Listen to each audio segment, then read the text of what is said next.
Hi everyone and welcome to my channel. Today we're going to do a nice little recap of all the books I read in the month of October. Now when I say read, I'm using this word a little loosely because that was the month that I focused on audiobooks. So usually I'm always like a big physical person. I've always been the type of person that cannot read the audiobook or listen to audiobook and actually pay attention to what's going on. But I felt like I couldn't read as much as I wanted to and it was really bothering me.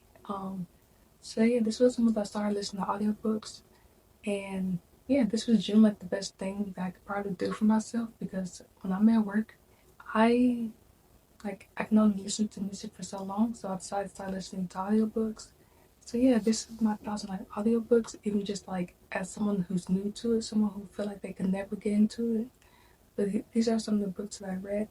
Now, when I say some, I also mean it because there's a couple of books that I listened to that I struggled so much understanding or even knowing what's going on that I just didn't include it because I feel like I don't actually know the story to be able to talk about it. So yeah, if you like to see all the books I read in the month of October, definitely be sure to keep watching.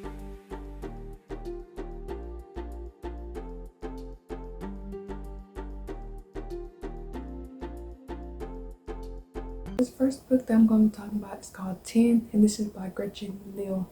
So in this book, a couple of people that take a trip, Meg and Minnie are like the main people, especially Minnie.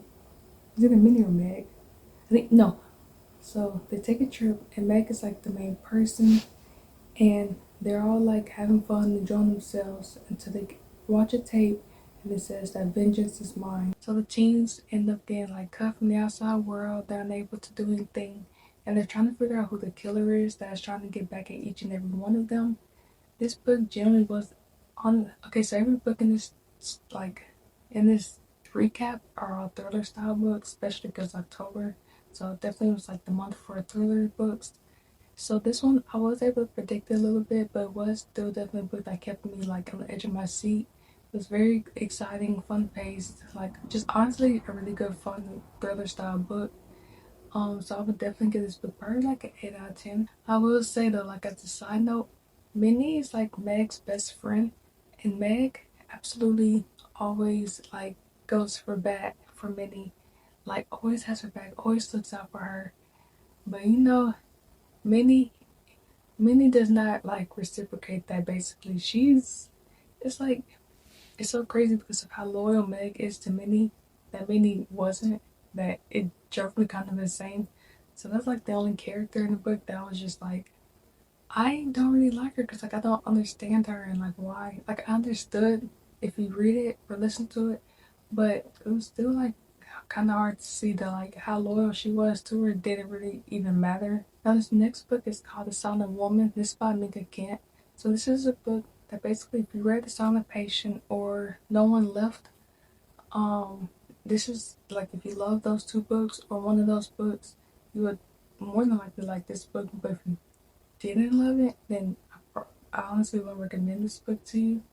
So this book is like another, basically like the same storyline of those things. So Jade is like a newlywed, and she meets her husband's ex-wife Sylvie. So Sylvie is basically immobile. She has like a caretaker, and she lives through her husband. If it makes sense, like her home is like set off on the other side or like a separate little home land area from the house. And the husband's like, leave her alone, don't mess with her, like you're just gonna bother her because Sylvie was actually in an incident, and so he just funds basically like help to taking care of her. And of course Jade, the wife, just insists and just does it anyways. And one day she does it. Jade doesn't know like what this means and what she's trying to tell her, but as the story goes, it's definitely very predictable, like what happened to Sylvie and how she ended up there. Or at least to me it was. I guess it's because I read The Silent Wife and No One Left that this one was just a very predictable book. It's still a good fun read, but just because I already read two books that are like this, where it's about someone who can't like communicate and something happened to them and you just gotta uncover like what happened to them, that don't know, I just don't really care to read another one of these anymore. So because of that, I'll probably give it like a 6 out of 10 because nothing exciting was happening for me. Now this book is called The Bedroom Window, and this one's by K.L. Slater.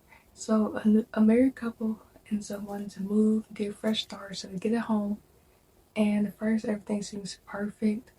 I have two books that are like this, but at first everything seems perfect, and slowly like they meet their neighbors and everything seems nice. The neighbors are actually like a very successful, well-known like celebrity couple, and at first it starts off nice because the husband is working through the celebrity couple, and that's how he got the job. It's like through them, that's how they got their home as well. And basically he goes over there to help, but he never stepped foot inside. So they also welcome their child Albie in. Well, they treat Albie like their own and spoil him and give him promises of like baking cookies, having like a tree house built, just a whole bunch of different things. But Albie also never stepped foot in the house.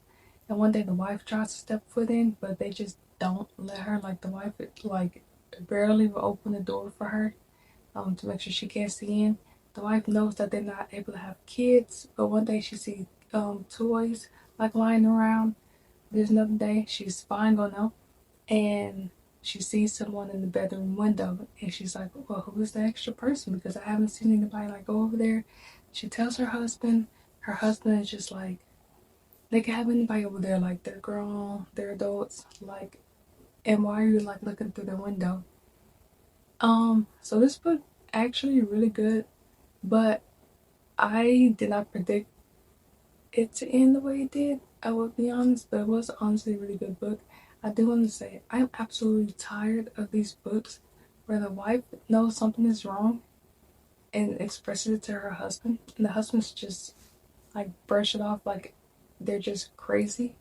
It's like every single book that I've read where the wife is trying to tell the husband something's off, the same thing happens, and I just want one book that I read that the husband's like, you know, maybe you're right, and like they look and figure it out together, you know.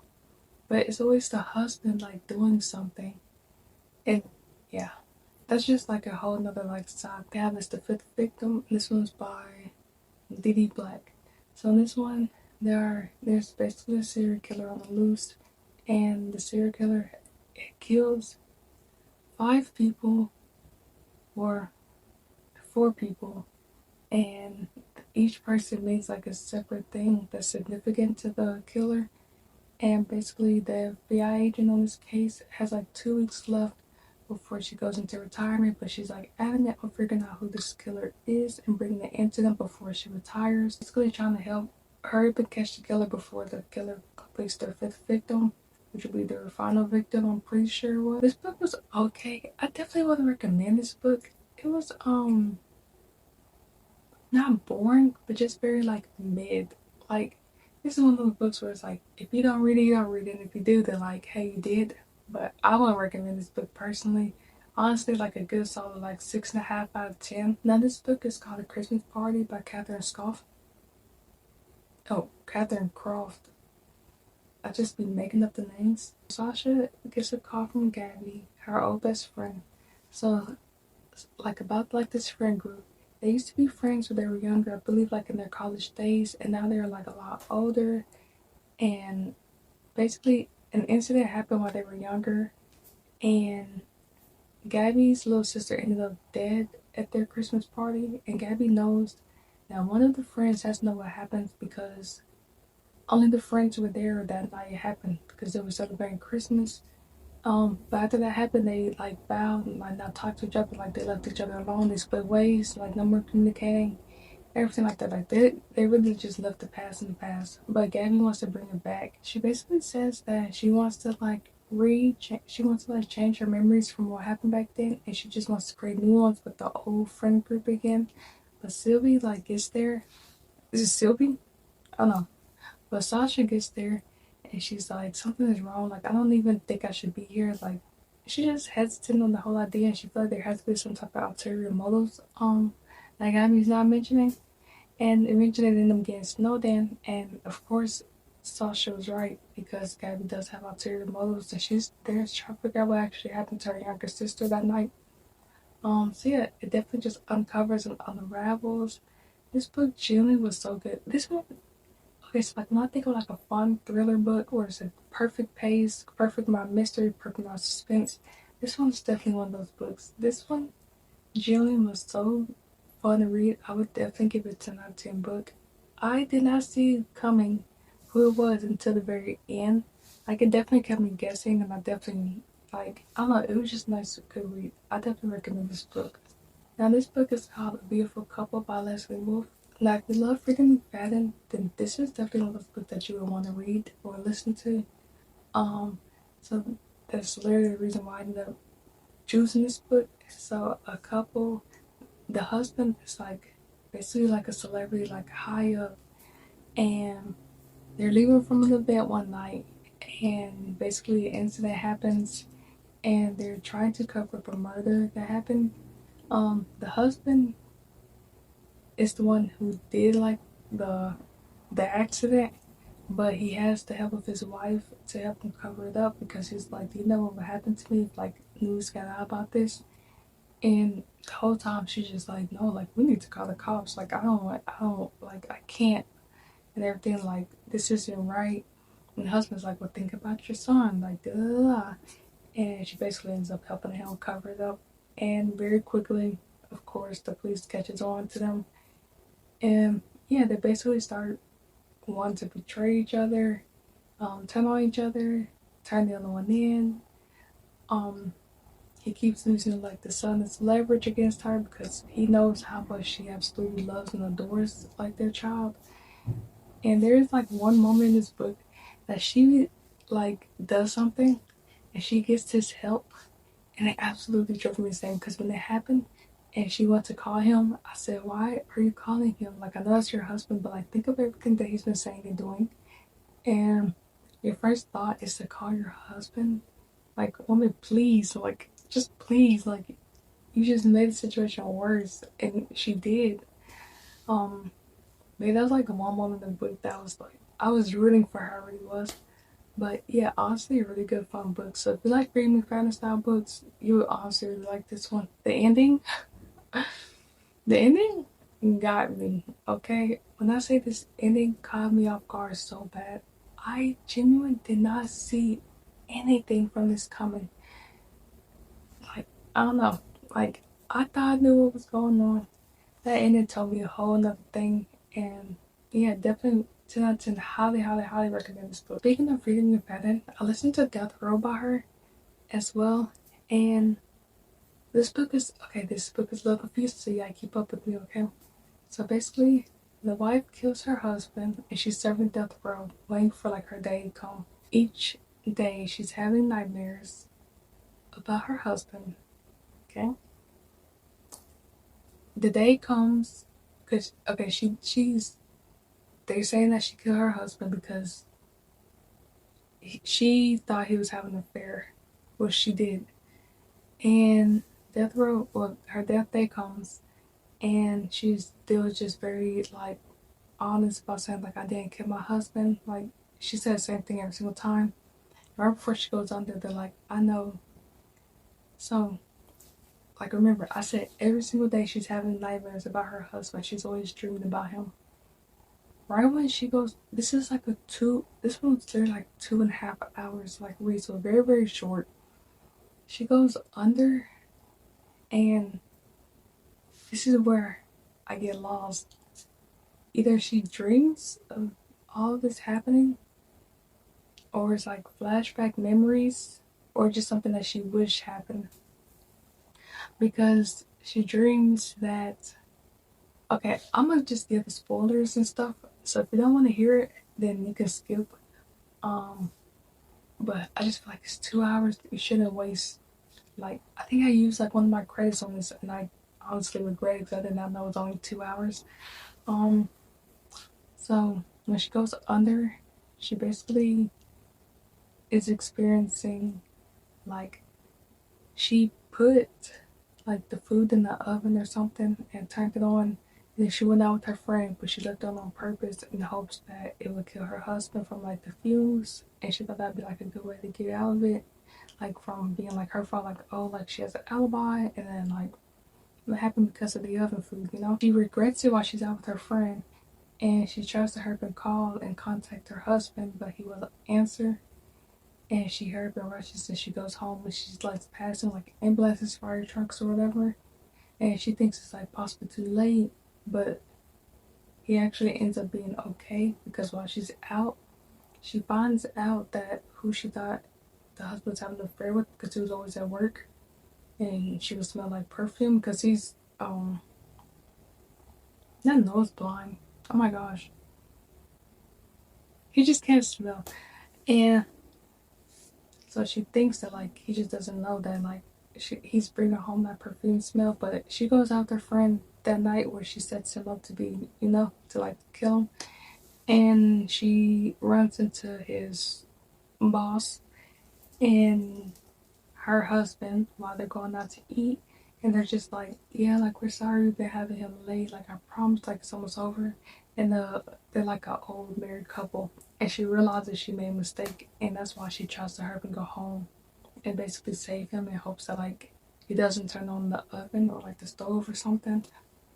So yeah, I don't know if that part actually happened or not, or if it was just something that she wished happened. I thought it was only me that got confused with that part because she dreamed so much that I couldn't tell like what was true. But when I read the reviews for this, a few other people said the exact same thing, that they were confused on the ending. So yeah, it's just because of that, I don't know what actually happened. I'm very confused because the way it's just so short that like I don't know, just don't even waste your time with this book, okay? I got it because I like reading McFadden, and I didn't know it was only 2 hours long. So this one's called The Final Wife. This one's by Jenny Blackhurst. So Luke was found stabbed to death in his home, and his wife, whose wife? Oh, his wife Anna. Like, oh my gosh, when you list so many books back to back and read so many back to back, names like the one thing that I would definitely like kind of forget, but storyline, nah, I won't forget the storyline. So Anna basically is found next to his body, and she's like, I did it. Like when she gets arrested for it, she's like, I did it, and like that's like to her like that's just it. But there's like one problem, and that's what one of the officers notices. Well, detectives, officers, one of them, I don't know, but they notice that like her details does not match the crime scene. Like the things she's saying doesn't add up. So they know somewhere in there like she can't be telling the truth.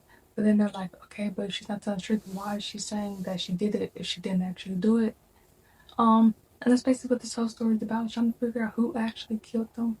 But things about Luke is he was like a cheater, he was a narcissist, like lying, like he had like I think it was like two other women, like two or three other women at the exact same time as his wife.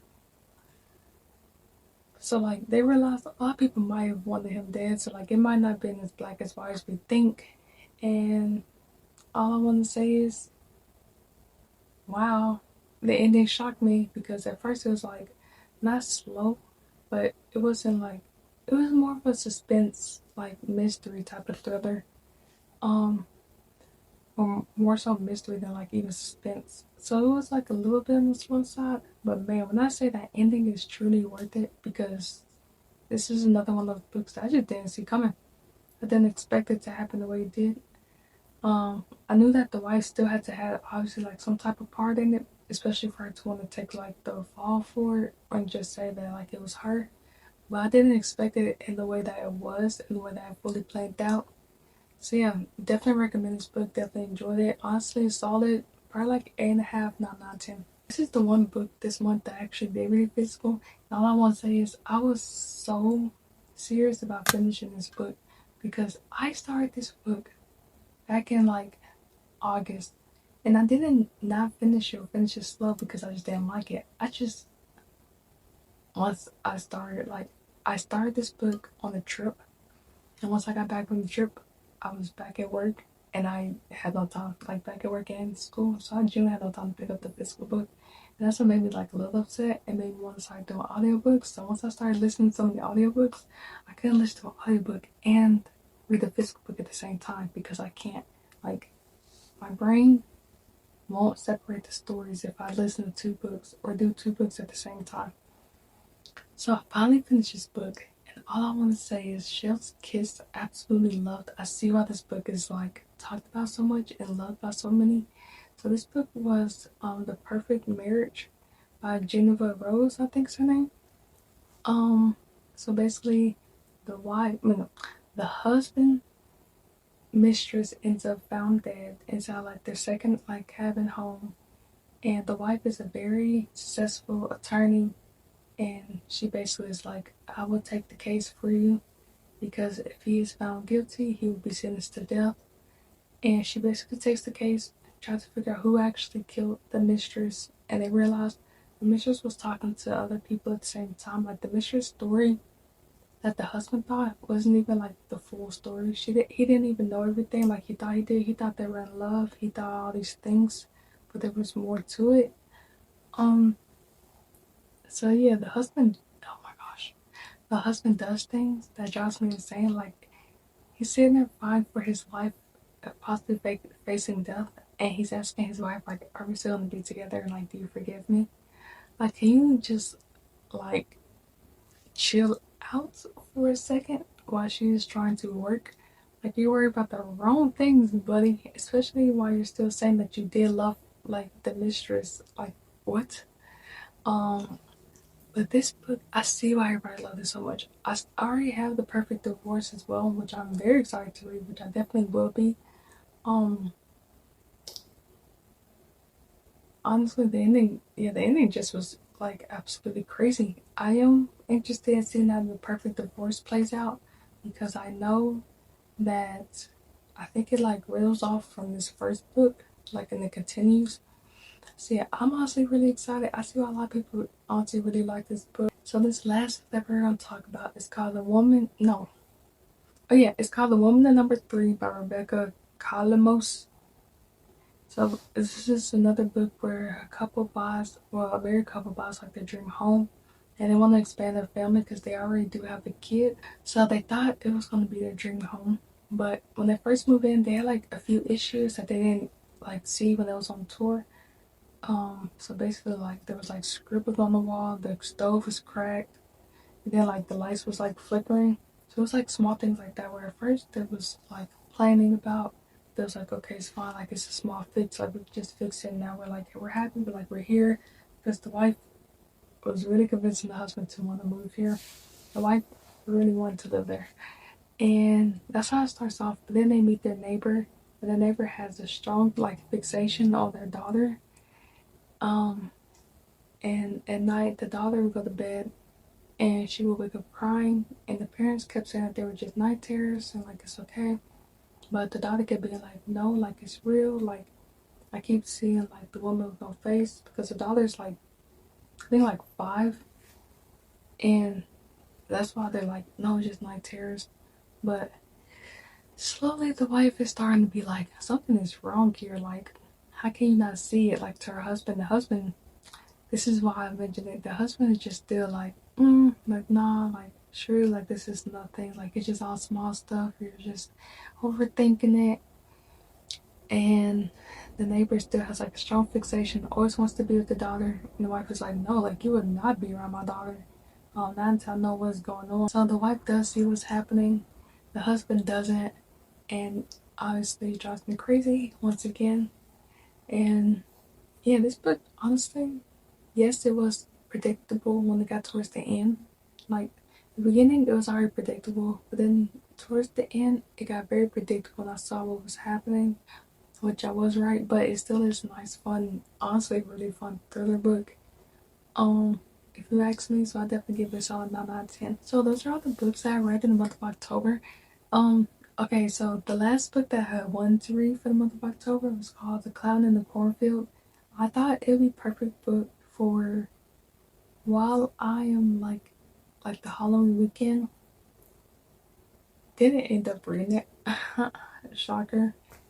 So I think it's because I just need a break from like my thriller books. So that is a book that I do plan to read soon. But yeah, I think I just need a break from like thriller books because I read like Like I only talked about like 10, but I listened to like around 20, like 22 thriller books, like all back to back. So I think I just need a break from thriller books. So I've been like going back into like my romance books. So yeah, those are the books I read in the month of October. If you read any of these, definitely let me know what you thought of them. Let me know like if any of these sound good to you. And I'll see you all in my next video.